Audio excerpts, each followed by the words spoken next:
অনেকটা সময় পরে অনলাইনে টিকিট উপলব্ধি পাওয়ার ফলে আমি গিয়েছিলাম গতকাল সিনেমা দেখতে বরবাদ। আর দেখে এসে আপনাদের কাছে শেয়ার করতে চাই আমার কাছে কেমন লেগেছে সিনেমাটি। অনলাইনে টিকিট না পাওয়ার বিষয় নিয়ে একটা কথা বলবো, সেটা ভিডিও শেষে আপনাদের সাথে আমি শেয়ার করতে চাই। এখন চলুন স্পয়লারের সাথে কিছু রিভিউ শেয়ার করা যায়। সিনেমার প্রথমেই আমরা যে কথাটা টিজারের সময় বলেছিলাম যে এই সিনেমাটা কি এনিমেল সিনেমার নকল কিনা, ইয়েস, এরকমই একটা ফিল শুরু হয়ে যায় সিনেমার প্রথম অংশে। তো আমি একটু শকড হয়ে যাই যে আসলে কি তাহলে ঘটনা সত্য, বাবা ছেলের ভালোবাসা দিয়ে সিনেমা হয়ে যাবে। তারপরে কিন্তু আসলে গেম চেঞ্জ করা শুরু করে। নায়িকার এন্ট্রি, ভিলেনের এন্ট্রি, দুর্দান্ত অ্যাকশন, শাকিব খানের মাদক সেবনটা এখানে এতটা ভালো লেগেছে যেটা আসলে বলা উচিত না।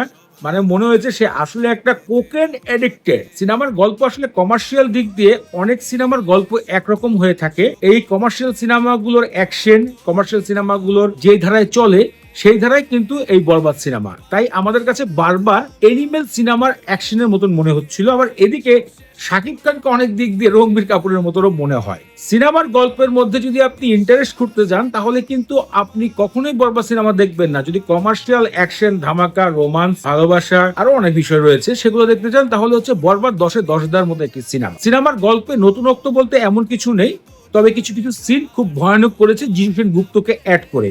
ভিলেন পুলিশকে ধর্ষণ করেছে, এমন একটা সিন আমি দেখে অবাক হয়ে যাই যে আসলেই তো একটা অন্যরকম লেভেল অ্যাড করেছে। এরপরে আসেন অ্যাকশন লেভেলের থেকে বের হয়ে রোমান্সের দিকে যাই।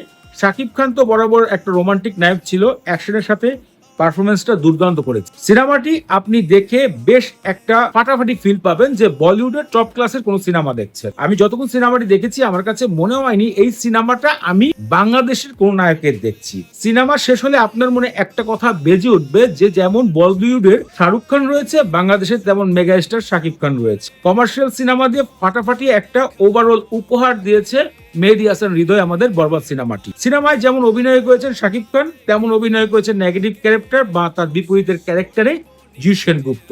ইদিকা পালের অভিনয় বরাবরের মতন ভালো। বাংলাদেশের বা ওপার বাংলার একজন ভালো নায়িকা হিসাবে, ভালো অভিনেত্রী হিসাবে আমি ইদিকা পালকে চয়েস করি। বিশেষত করে এখানে একটা টপ লেভেলের অভিনয় করেছে। এর আগে যতগুলো সিনেমাতে তাকে দেখা গিয়েছে আসলে এইভাবে তাকে মনে হয় ব্যবহার করা হয়নি। তিনি খুবই দুর্দান্ত একটা বাবার অভিনয় করেছেন, খারাপের অভিনয় করেছেন, মানে বিগ শট টাকাওয়ালা মানুষের অভিনয় করে ভালো পারফরমেন্স দিয়েছেন। এখন এই সিনেমার কয়েকটা খারাপ পয়েন্ট বলি। যদি আপনারা গল্প বুঝতে যান কখনো এই সিনেমা দেখবেন না। আপনারা যদি বলতে চান কপি, হ্যাঁ অনেক ক্ষেত্রে অনেক সিনেমার কপি মনে হবেই। কমার্শিয়াল সিনেমাগুলো এমন হয়ে থাকে। সো এইগুলো বিষয় নিয়ে আপনার সিনেমাটি দেখতে যেতে হবে। লাস্টে একটা কথা বলি, শাকিব খানের one of the best performance cinema হচ্ছে এই বরবাদ। আর যে বিষয়টা আমার কাছে বেশি ভালো লেগেছে, আমার এই সিনেমার একটা প্রিয় গান হচ্ছে নিঃশ্বাস। এই গানটা আমার কাছে খুবই ভালো লেগেছে। আর সিনেমা দেখতে বসে দেখলাম এই গানটাকে তারা বিভিন্ন অ্যাকশন মোমেন্টে ইউজ করতেছে। এই জন্য অ্যাকশন মোমেন্টটা এতটা অ্যাট্রাকটিভ হয়ে উঠতেছে যে বারবার তাকিয়ে থাকার ইচ্ছা হচ্ছে যে সিনেমাটা আমি উপভোগ করি। সো এইটুকুই আমার কাছে রিভিউ ছিল। বেশি কথা বলে আসলে ভিডিওটা বড় করতে চাই না। সিনেমাটা ভালো লাগার মতন দেখে আসতে পারেন। লাস্টে যে বিষয়টা আমি শেয়ার করতে চাই, অনলাইনে টিকিটের বিষয়। দীর্ঘ 2-3 বছর ধরে আমার সিনেমা হলে যাওয়া হচ্ছে মাল্টি কমপ্লেক্স সিনেমাগুলোতে, তো অনলাইনে টিকিট পাচ্ছিলাম না। এর আগে দরদ সিনেমার সময় একটা ঘটনা ঘটে, আমি টিকিট কাটতে যাই অনলাইনে, টিকিট পাচ্ছিলাম না। তো লাস্টে টিকিট পেয়েছি। হলে এন্ট্রি করার পরে একটা বিষয় আমার চোখে বাঁধে যে হল অনেকটাই খালি, কিন্তু অনলাইনে টিকিট পাচ্ছিলাম না। সেই কারণে কিন্তু আমার 2-1 দিন পরে সিনেমা দেখতে যেতে হয়। এইবার কিন্তু এই বিষয়টা মোটেই না।